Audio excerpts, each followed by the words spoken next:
Here, soos ons vanmôre hier sit en staan in U teenwoordigheid, is ons intens daarvan bewus dat U vir ons gesterf het aan 'n kruis. Dankie daarom vir Paasnaweek. Daarom wil ons U dankie sê dat ons mag stil word en net ook die stilte van hierdie gebou kan geniet vanmôre. Dankie dat ons ook die geleentheid mag gebruik hierdie naweek waar dit dalk tog 'n bietjie stiller in die huis mag wees om te dink oor wat dit juis vir my beteken dat U vir my gesterf het aan 'n kruis en ook weer die dood oorwin het.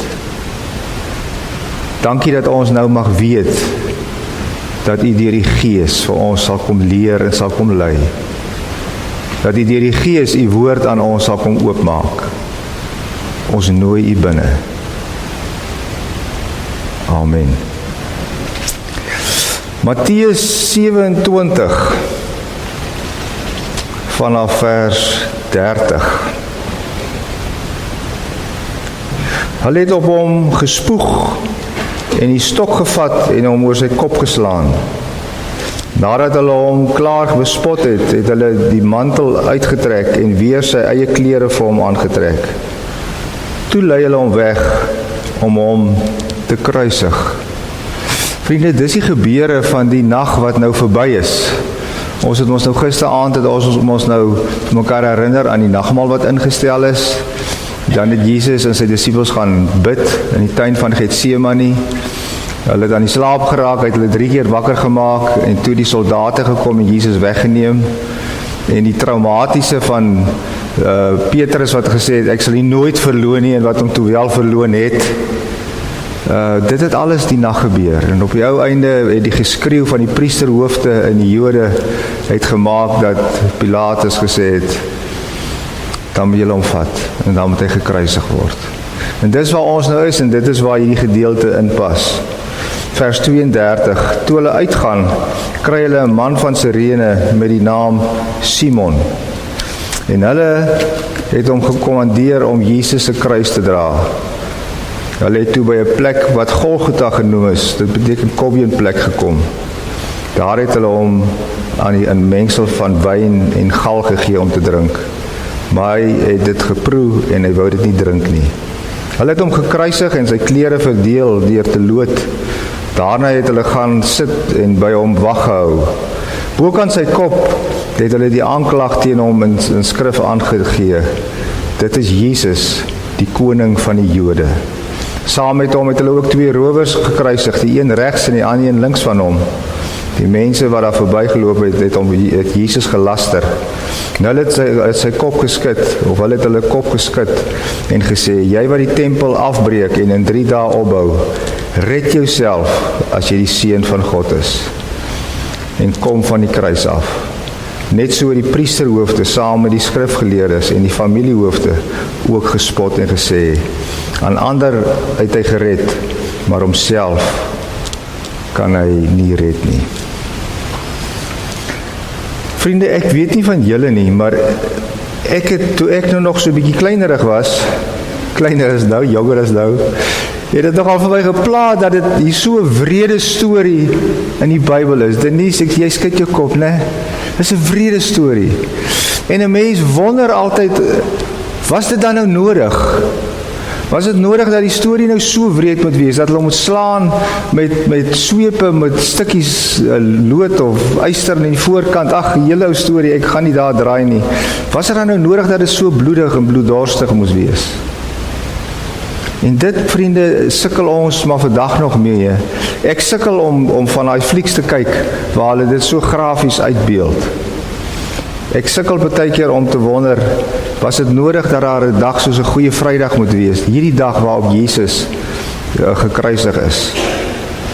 Die ou Halleluja lied, bring my die ou tyding sê, bring my die tyding, die inligting duidelik, dat ek dit kan verstaan. Vertel my hoe die Heiland van die vloek ontstaan. Nou vriende, dis belangrik dat ons vir mekaar moet sê, hoekom? In die eerste plek kom Paulus en dan in Romeine 3 kom sê vir ons baie mooi, Romeine 3 vers 24, kom ek wys vir julle, dan lees julle saam. Romeine 3 vers 24, maar hulle, ons, word sonder dat hulle dit verdien op grond van genade vrygespreek vanweë die verlossing van Jesus Christus. Ek wil, Jesus gaan hierdeur omdat hy vir ons lief is, omdat hy ons wil verlos van sondes. Dis hoekom hy hierdeur gaan, maar dis 'n deel van die antwoord. Die vraag bly nog maar steeds, hoekom, waarom op so 'n manier? Vir die Christene van daai tyd, vriende, het dit die antwoord het vir hulle daarin gelê dat die Here Jesus vir hulle 'n ander manier van lewe kom leer het. Ons wil baie keer dink ons het die ewige lewe gekry, ons gaan nuwe mense wees, ons gaan vir ewig in die nuwe Jerusalem bly. Ons kyk ver vooruit. Die mense wat die eerste hoorders was mense wat gesê het, nou hoe gaan dit ons help om anders nou te lewe? Hoe gaan ons nou anders lewe? En daaroor skryf Paulus Galasiërs 2, kom ons lees. Galasiërs 2 skryf Paulus, maar wat my betref, deur die wet is ek vir die wet dood, sodat ek vir God kan lewe. Ek is saam met Christus gekruisig. En nou is dit nie meer ek wat lewe nie, maar Christus wat in my lewe. Die lewe wat ek nou nog hier lewe, leef ek in die geloof in die Seun van God, wat sy liefde vir my bewys het, deur sy lewe vir my af te lê. Iets van die hede. Korintiërs 15 vers 57. Ek moet net bybly by my notas, dat ek hier onder myself uithardloop nie. Maar ons dank God dat hy aan ons die oorwinning gee, deur Christus, Here Jesus Christus. Iemand skryf mooi en sê, ons as mense sal die kant van die graf nog bitter min begryp, of hierdie kant van die graf nog bitter min begryp, van wat op daardie Vrydag gebeur het, in die donkerte van Jesus se lyding en sterwe aan die kruis. Wat ons wel weet, is dat dit 'n stryd was, waarin Jesus gewikkel was teen die bose en die donkerte van die mens en die wêreld. En dit alles ter wille van ons, as mense en alleen uit suiwer liefde. Vriende, die een ding wat vandag vir ons moet duidelik maak, is dat ons mekaar moet sê, van vandag 3 uur af, Vrydagmiddag, Saterdag, Sondagoggend, was Jesus in 'n helle stryd gewikkel met die Satan en al sy trawante. En daarvan weet ons maar min. Kom ons sê net maar vir mekaar, ons spekuleer oor wat alles daar gebeur het. Maar daardie geveg tussen Satan, hoe sê die geloofsbelijdenis, hy het ter helle neergedaal. Want hy het met die helse magte te doen gekry. Dit was 'n stryd om lewe en dood, maar nie net tussen Jesus en die duiwel nie, maar tussen Jesus en ons, want hy het vir ons gaan sterf en gaan betaal. En daarvan weet ons maar eintlik baie min. Hebreërs skryf ook so mooi, skrywer skryf mooi, aangesien hierdie kinders mense van vlees en bloed is, het hy ook net soos hulle mens geword. Dit het hy gedoen om deur sy dood, die een wat mag het oor die dood, dit is die duiwel, te vernietig. En dis gedoen, vriende, vir my en vir jou. Nou is die vraag, wat ek vanmôre wil vra, wat beteken die feit vir jou, dat Christus die Satan oorwin het, en dat ek en jy saam met hom oorwinnaars kan wees? Wat beteken dit vir ons vir vandag nou? Nie net om te kan sê, ek gaan die ewige lewe kry nie, maar wat beteken dit nou? My manier van optree, my manier van praat nou, wat sê dit vir my? Hier is 'n mooi teks in Openbaring ten slotte. Toe sing hulle 'n nuwe lied. U is waardig om die boek te neem en die seels daarvan oop te maak, omdat u geslag is en met u bloed mense vir God losgekoop het, uit elke stam en taal en volk en nasie. Jesus, vriende, kom nie maar sommer net om vir ons die ewige lewe te kom oopsluit nie. Hy kom ook om vir ons te leer en vir ons te lei in 'n nuwe lewe vandag. Nou is die vraag, leef ons as mense wat oorwinning beleef saam met Jesus? Wat beteken dit vir ons as Paulus skrywe, wat sy mooi bekende vers, wat ek baie aanhaal as ek begrafnis hou, Korintiërs 15, dood, trek ons aan die dood se rokspante, dood, waar is jou oorwinning? En dat is nog nie genoeg nie, as jy is dood, waar is jou angel? Start om soort van. Hoekom? Want ons kan. Ons skuil agter die broekspante van Jesus. Die Here Jesus sterf, sodat ek en jy oorwinningslewens kan lei. Ons lees van 'n oorwinning en van loskoop, wat beteken dat daar op hierdie Vrydag, toe Jesus dood is, nie vir 3 dae niks gebeur het nie. En daardie donkerte was daar 'n stryd tussen dood, 'n geveg teen die bose en die mag van die sonde. En het Jesus uiteindelik na 3 dae die oorwinning behaal, juis vir ons. Ons het nie 'n idee wat juis in die 3 dae van die stryd van donkerte gebeur het nie. Ons kan net weet dat ons saam met hom oorwinnaars is. Ons hoef nie bang te wees vir die duiwel nie. Ek sê baie keer vir die kinders die mooi beeld, en ek het al vir julle dit gesê, die duiwel is soos 'n sirkusleeu. Hy's vasgevang, Jesus het hom oorwin, hy's in 'n leeuhok toegemaak, hy kan niks aan ons doen nie. Maar moenie gaan speel by die leeu se hok nie. Moenie dink jy kan jou hand insteek in die hok en sê, kom, koetjie, koetjie, koetjie. Hy bly nog leeu. Satan bly nog Satan. As jy gaan speel met hom, gaan jy moeilikheid kry, maar in die naam van Jesus is hy oorwin. Daarom skryf iemand en sê, maar wat in daardie tyd, in daardie stryd gebeur het, daarvan weet ons maar min. N.T. Wright is 'n baie mooi, goeie teoloog, Nuwe Testamentiese teoloog. Hy sê, Jesus se oorwinning het die oorgespoel na mense doen. Dan gebruik hy die een voorbeeld, gebruik hy van Petrus. Nou Petrus weet ons baie van, is 'n man wat 'n groot mond gehad het en gesê het, hy sal Jesus nie verloon nie, en gesê het, hy kan op die water loop en dan val hy in die water. Baie stories, en hy verloon mos ook vir Jesus. Hy sê, vertel 'n mooi storie van Petrus wat voor die Joodse raad kom. Nou vriende, die Joodse raad het die reg gehad om vir Jode net so te maak. Dan is dit verby. So as jy voor die Joodse raad kom, dan gedra jy vir jou. Dan praat jy nie sommer net wat jy wil nie. En as die oorwinning beleef word deur die disippels, die Gees word op hulle uitgestort, dan verskyn Petrus voor die Joodse raad. En hoor hoe praat hy?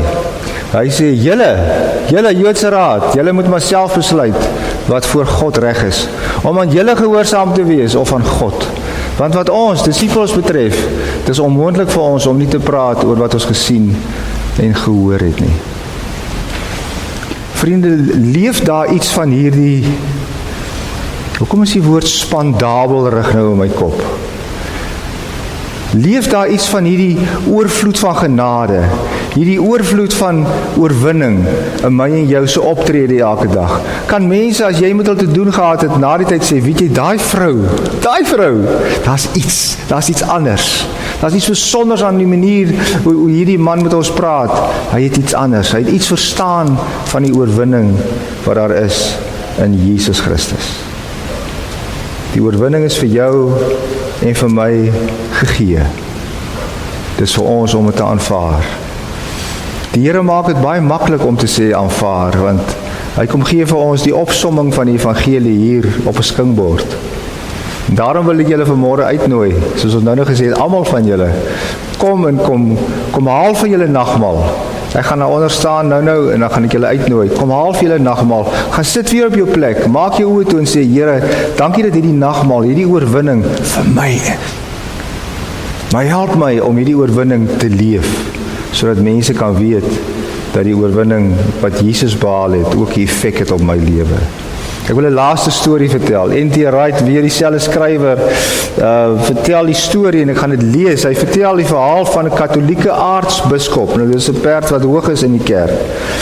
Wat vertel van die 3 kwaai jongens wat mekaar aangepor het om kampdag al sondes voor die priester te gaan bely en dan die verskriklikste sondes uit te dink en te kyk wat sy reaksie is. Tipies, stout kind. Die eerste 2 het gepraat en vinnig weggehardloop na hulle belydenisse. Maar die priester het hulle speletjie agtergekom en die 3de een het hy gekeer. Hy sê toe vir hom, hy moet na die agterkant van die kerk toe gaan. Daar sal hy 'n beeld van Christus kry wat aan 'n kruis hang.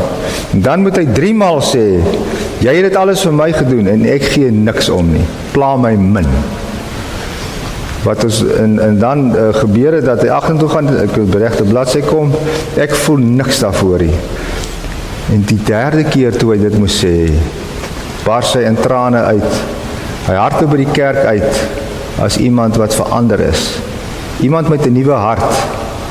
En toe sê die aartsbiskop, En die rede hoekom ek hierdie storie so mooi onthou, ek was daardie seun. Christus het sy lewe radikaal kom verander. Dis Goeie Vrydag, vriende. Ja, Jesus het gelei. Hoekom soveel bloed? Ons weet nie. Al wat ons weet, die oorwinning is vir jou en vir my. Gaan leef as 'n oorwinnende mens. Gaan leef soos mense wat weet dat die duiwel oorwin is deur Jesus Christus.